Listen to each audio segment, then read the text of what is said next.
Next అండి కూతురి కోసం తిరుమల డిక్లరేషన్, ధర్మరక్షణకు వారాహి డిక్లరేషన్. ఎస్, నిన్న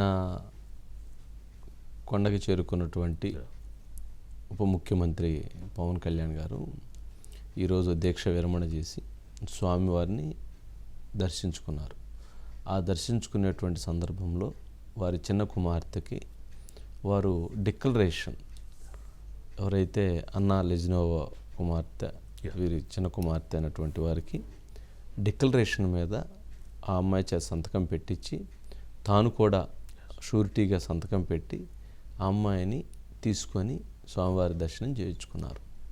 మరి ఒక బాధ్యత కలిగినటువంటి వ్యక్తిగా, సనాతన ధర్మాన్ని, హిందూ ధర్మాన్ని అభిమానించేటువంటి వ్యక్తిగా తాను ఆ రకంగా కుమార్తెతోటి తాను కూడా సంతకం చేసి తీసుకెళ్లారు.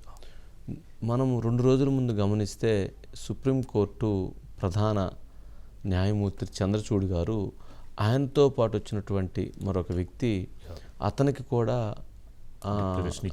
డిక్లరేషన్ ఇచ్చే లోపలికి తీసుకువెళ్ళి సంతకం చేయించారు. ఈ 2 అంశాలను మనం గమనించినప్పుడు ఏం చెప్తున్నారు వారు?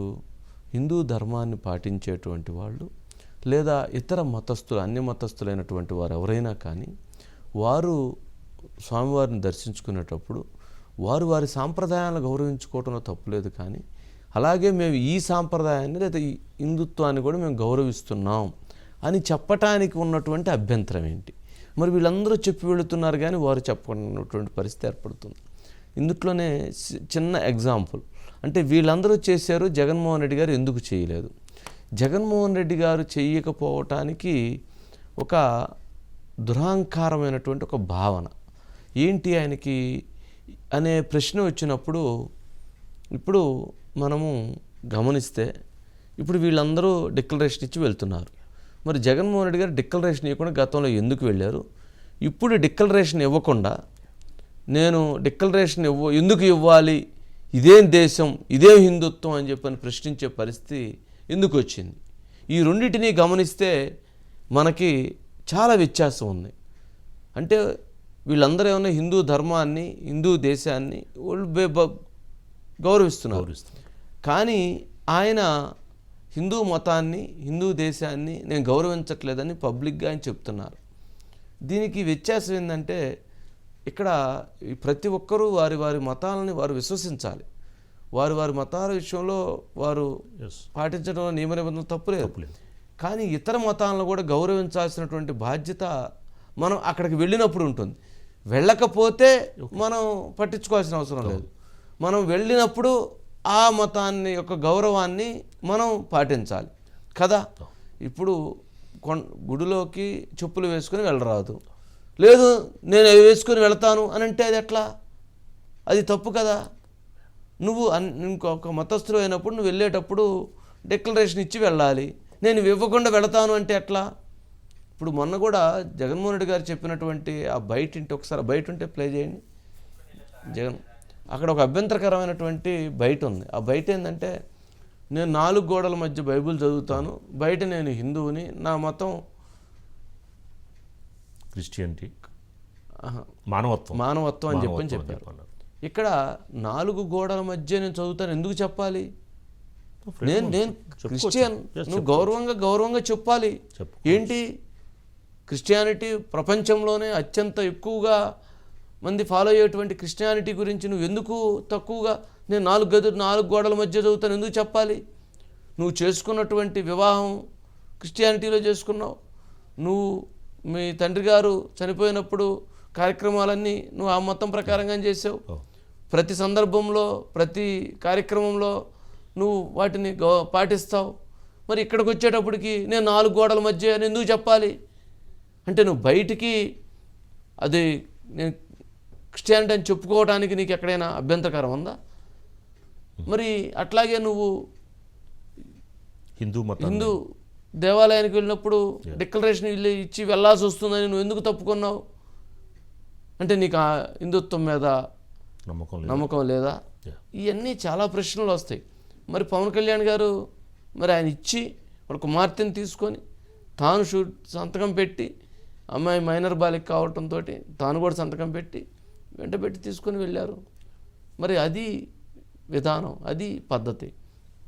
మరి ఆ వ్యత్యాసాలని వారు గమనించుకోవాల్సిన అంశం ఉంది. సరే ఏదన్నా కానీ ఇప్పుడు పవన్ కళ్యాణ్ గారు దర్శనం చేసుకొని వచ్చారు. వారితో పాటు మనం చూస్తే ఆ బుక్ డిక్లరేషన్, వారాహి డిక్లరేషన్, ధర్మో రక్షిత రక్షిత, ఇది వారి రేపు ఇవ్వబోతున్నటువంటి పిలుపు. రేపు తిరుమలలో వారాహి డిక్లరేషన్ని ఆయన ప్రకటించబోతున్నారు. ఏం ఉండబోతుంది వారాహి డిక్లరేషన్లో? ప్రజల కోసం, ప్రజల కొరకు తయారు చేసినటువంటి డిక్లరేషన్. దీనిలో చాలా కీలకమైనటువంటి అంశాలని వారు ఇప్పుడు రేపు వెల్లడించబోతున్నారు. మనం చూస్తే వారు పాదాల పైకి నడుచుకుంటూ వచ్చేటప్పుడు కూడా ఆ డిక్లరేషన్ని మెట్ల మీద పెట్టి నమస్కారం పెట్టుకొని అక్కడి నుంచి ఆ డిక్లరేషన్ తీసుకొని కొండపైకి వచ్చారు. కొండపైకి వచ్చి ఈరోజు స్వామివారి దగ్గరికి తీసుకెళ్ళి పాదాల చెంత ఉంచి నమస్కారం పెట్టుకొని తీసుకొచ్చారు. రేపు వాటిని ప్రజల ముందు ఉంచబోతున్నారు. ఇందులో ప్రజల కోసం, ప్రజల కొరకు ఆ వారాహి డిక్లరేషన్ ఉండబోతుంది.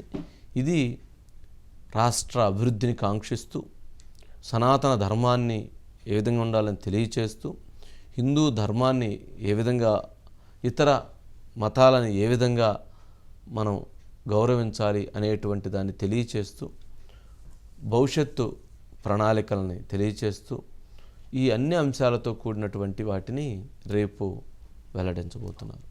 మరి ఇది రేపు జరగబోతున్నటువంటి ప్రక్రియ. మరి వీటికి సంబంధించి చాలా ముఖ్యమైనటువంటి అంశాలని రేపు సాయంత్రం 5:30-6 గంటలకి వారు వెల్లడించబోతున్నారు. మరి ఇది ఈ మొత్తం మీద మోహన్ ఉన్నారండి. మోహన్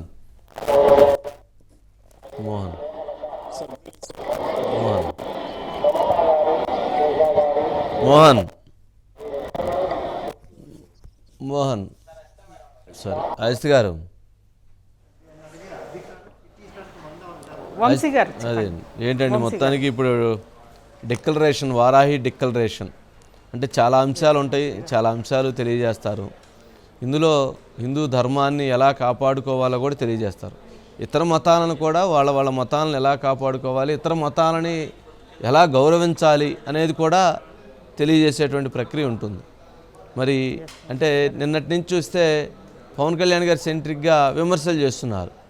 అంటే ఆయన ఎక్కలేకపోయాడు, లేకపోతే ఇవన్నీ ఏంటి అనే దాని మీద కూడా కొంతమంది విమర్శలు చేస్తున్నారు వైసీపీ వాళ్ళు.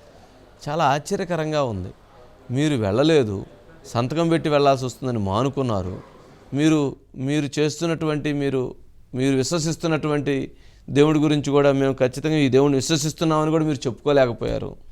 కానీ అవతల వ్యక్తి గురించి తాను నమ్మినటువంటి సిద్ధాంతం లేదా తాను నమ్మినటువంటి మత విశ్వాసాలని తెలియజేస్తూ తాను ముందుకు వెళితే దాన్ని జీర్ణించుకోలేనటువంటి పరిస్థితుల్లో ప్రస్తుతం వారు ఉండిపోయారా అని అనిపిస్తుంది. సరే ఏంటండి మొత్తానికి రేపు డిక్లరేషన్, వారాహి డిక్లరేషన్ ఏంటి, ఎలా చూడాలి, ఏమి ఉండబోతుంది? వంశీ గారు, అంటే రేపు వారాహి డిక్లరేషన్ ఎలా ఉండబోతోంది అనేది నిజంగా పవన్ కళ్యాణ్ గారు తన ఒక చర్యల ద్వారానే చెప్పారు వంశీ గారు. ముందుగా ఒకటి, తిరుపతి లడ్డు వివాదమైనప్పుడు లేదంటే అందులో కల్తీ జరిగింది అన్న అనుమానం వచ్చినప్పుడు మొత్తం రాష్ట్ర వ్యాప్తంగా పల్లెకి ప్రాయశ్చిత్తం పేరుతోటి మొత్తం ఆ ప్రాయశ్చిత్త యాత్ర అంటే తను చేసింది కాదు, తన హయాంలో జరిగింది కాదు, కానీ ఆ శాఖకి తాను బాధ్యుణ్ణి కాదు, ఏది కానీ పవన్ కళ్యాణ్ను ఆ చేసిన వాళ్ళ తరపున, ప్రజల తరపున శ్రీవారిని క్షమాపణ అడుగుతూ ప్రాయశ్చిత్త యాత్ర చేశారు వంశీ గారు. దుర్గగుడితో ప్రారంభించి ఒక 10 రోజుల దీక్ష తీసుకున్నారు. 10 రోజుల దీక్ష తీసుకున్న తర్వాత అప్పటికే ఆయన ఎక్కడా కూడా అలిసిపోలేదు వంశీ గారు, నడుస్తానే ఉన్నారు. 10 రోజుల దీక్ష తర్వాత ఆయన నడుస్తుంటే కూడా పవన్ కళ్యాణ్ నడవలేకపోయారు, ఇంకొకటి అని. సరే, అది రెండో విషయం వంశీ గారు. 10 రోజుల దీక్ష తర్వాత ఆయన పూర్తిగా పైకి వెళ్తూ తన బ్యాగ్లో ఉన్న ఒక పుస్తకాన్ని తీసుకొని ప్రతి దాదాపు అంటే కొన్ని మెట్లు తర్వాత పూజ ఉంటుంది వంశీ గారు, ఖచ్చితంగా దండం పెట్టుకుంటారు. ఆ ప్రతి చోట కొన్ని మెట్లు ఎక్కిన తర్వాత పవిత్రమైన ఆ మెట్ల దగ్గర ఆ పుస్తకాన్ని ఉంచి ఆయన నమస్కరిస్తూ పైకి వస్తున్నారు వంశీ గారు. అంటే శ్రీవారి చెంత నేను ఇకపై దీనిని తీసుకొని నేను నడవబోతున్నాను. అందుకే ఫస్ట్ ఆ డిక్లరేషన్ ని తీసుకొని తిరుమల 7 కొండలు నడిచారు వంశీ గారు. నడిచి ఇకపై ఇదే నా మార్గం కాబట్టి మీరు ఆశీర్వదించండి అని చెప్పి స్వామివారిని వేడుకున్నారు. వేడుకున్న తర్వాత ఈ సందర్భంగా అసలు ఎంత సున్నితమైన అంశం వంశీ గారు, ఈ రోజు పవన్ కళ్యాణ్ గారు హిందుత్వాన్ని నమ్ముతున్నారు. ఆయన సనాతన ధర్మము, అసలు ఆయన మొదటి నుంచి కూడా హిందూ దేవుళ్ళని ఆయన విశ్వసిస్తారు. అలాంటి తన మతము కూతురు మైనర్ వంశీ గారు, ఆమె డిక్లరేషన్ ఇవ్వాల్సిన అవసరం లేదు. అయినప్పటికీ తన సతీమణిగా ఉన్న అన్నా లెజినోవా ఆమె క్రైస్తవ మతానికి సంబంధించిన వ్యక్తి కాబట్టి పుట్టినప్పుడు వాళ్ళకి కొన్ని ప్రాసెస్లు ఉంటాయి కదా వంశీ గారు, యాజ్ ఏ రష్యన్ కదా ఆమె. అక్కడ దానికి సందర్భంగా జనరల్గా ఎవరైనా కానీ వాళ్ళ మెటర్నల్ గ్రాండ్ ఫాదర్స్ అక్కడే పుడతారు కాబట్టి ఆ సందర్భంగా జరిగిన కార్యక్రమాల లేదా వాటిని దృష్టిలో ఉంచుకొని తన మైనర్గా ఉన్న తన కూతురుతోటి కూడా ఆయన డిక్లరేషన్ ఇప్పించారు వంశీ గారు. నిజంగా అది ఎంత ఇదంటే పైపెచ్చు ఆమె తరపున, ఆమె మైనర్ కాబట్టి ఆ డిక్లరేషన్ మీద తను కూడా సంతకం పెట్టారు వంశీ గారు ఆమె తరపున, ఎందుకంటే తన కూతురు మైనర్ కాబట్టి. ఎందుకు ఈరోజు పవన్ కళ్యాణ్ గారు డిప్యూటీ సీఎంగా ఉన్నారు వంశీ గారు. ఆ ఒక అధికార హోదాలో వెళ్ళినప్పుడు, లేదంటే ఆ అధికార హోదాలో ఉన్నాను కాబట్టి నేను డిక్లరేషన్ ఇవ్వక్కర్లేదని గతంలో సుప్రీంకోర్టు బెంచ్ రూలింగ్ సందర్భంగా అధికార హోదాలో ఉన్న వాళ్ళు డిక్లరేషన్ అంటే దేవుడి కార్యాలకి వాళ్ళు వెళ్ళినప్పుడు ఇవ్వకపోయినా పర్లేదు అని దాన్ని ఆధారంగా చేసుకుని అసలు ఆయన అడిగేది కూడా ఎవరు వంశీ గారు, ఆయన పూర్తిగా హైందవ ధర్మాన్ని పాటిస్తున్న నేపథ్యంలో అయినప్పటికీ తన కుమార్తెని పక్కన పెట్టుకొని ఆ మైనర్ గా ఆమె సంతకం పెట్టినప్పుడు ఆమె తరపున తను కూడా సంతకం పెట్టి నిజంగా ఒక రోల్ మోడల్ లాగా నిలిచారు వంశీ గారు. ఇదేదో అంటే మనం ఏదో హిందువు కాబట్టి అలా చేయాలి, ఇంకొకళ్ళు కాబట్టి ఇలా చేయాలి కాదు వంశీ గారు. ఏ ప్రార్థనా స్థలాలకి వెళ్ళినప్పుడు కూడా మన భారతదేశంలో సెక్యులర్ అనే పదం అందుకే వచ్చింది కదా వంశీ గారు. ఎవరి మతం వాళ్ళు ఆచరించుకోవాలి, ఏ మతానికి సంబంధించిన నమ్మకాలు ఆ ప్రార్థనా సంస్థల నియమాలు ఎండోమెంట్ యాక్ట్ కింద కూడా వాటన్నింటినీ కూడా గౌరవించాలి, ఖచ్చితంగా వాటిని కాపాడాలి, ఆ నియమాలని కూడా కాపాడాలి ఎక్కడికక్కడ.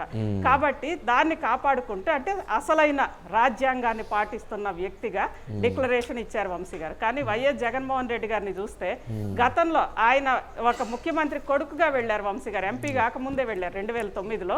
ఆ సందర్భంగా అసలు డిక్లరేషన్ ఇవ్వాల, ఆ తర్వాత ఇవ్వాల, చివరికి డిక్లరేషన్ ఇవ్వమున్నందుకు యాత్ర రద్దు చేసుకొని పైపెచ్చి ఇక్కడి నుంచే రాసుకోండి డిక్లరేషన్ అని ఒక అంటే అక్కడ నియమాలని అవమానించే విధంగా మాట్లాడారు వంశీ గారు. ఆ ఇద్దరి మధ్య స్పష్టమైన తేడా ఈ రోజు కనిపించింది. అది ఒకవైపు. రెండో వైపు ఈ రోజు వారాహి డిక్లరేషన్ వంశీ గారు, అది మోసుకొని పవన్ కళ్యాణ్ గారు వెళ్ళి వచ్చిన తర్వాత రేపు ప్రకటిస్తారు. ముఖ్యంగా సనాతన ధర్మం అంటే ఒకటి కేవలం హిందుత్వం అని కాదు, పరమత సహనంతో కూడిన సనాతన ధర్మాన్ని, దానికి సంబంధించి ఎలాంటి నిబంధనలపై ఇక తాను పోరాడాలి ఇలాంటి సందర్భాలు వచ్చినప్పుడు, ఈ లడ్డూకి సంబంధించి కానీ పబ్లిక్ ఇంట్రెస్ట్ ఎక్కువ మందికి నష్టం జరిగే విధంగా, వాళ్ళ మనోభావాలు దెబ్బతినే విధంగా ఏదైనా అంశాలు వచ్చినప్పుడు ఎలా నడవాలి అని అనేది, వీటన్నిటికీ సంబంధించి మొత్తానికి దక్షిణాది రాష్ట్రాలు, కేవలం ఆంధ్రప్రదేశ్ కాదు వంశీ గారు, మొత్తం దక్షిణాది రాష్ట్రాల్లోనే ఆయన దీనికి సంబంధించి యాత్ర చేయనున్నట్లుగా ఒక తమిళ ఛానల్కి ఇచ్చిన ఇంటర్వ్యూలో కూడా చెప్పారు వంశీ గారు. ఇక పూర్తిగా సనాతన ధర్మాన్ని రక్షించుకుంటూ సనాతన ధర్మాన్ని కూడా ప్రచారం చేసుకుంటూ ఆయన ముందుకెళ్ళనున్నారు అనేది కనిపిస్తోంది వంశీ. రైట్ అండి.